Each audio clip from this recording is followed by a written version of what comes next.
Sezyapsizmi? Oldingidek ko'chalar bolalarga to'la emas. Bir zamonlar ko'cha bizning eng katta maydonimiz edi. Darvozadan chiqish bilan o'yin boshlanardi.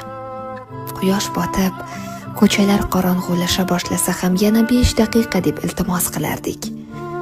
Arqon sakrab oyog'imiz charchardi, lekin to'xtamasdik. Rezinka o'ynab sakrashni bilmagan qiz kam edi. Yutqazganlar kulib turib jarima bajarardi.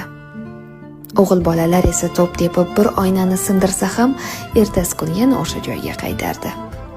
Yoz kunlari muzqaymoqning qog'ozini yalab, qish kunlari esa qo'lqopsiz qorbo'ron o'ynardik. Qo'llarimiz muzlab qolsa ham uyga kirgimiz kelmasdi. Qor odam yasab unga ism qo'yardik, go'yo u ham bizning o'yinimizning bir qismi edi. Bugun esa ko'chalar jim. Derazalar ortida bolalar bor.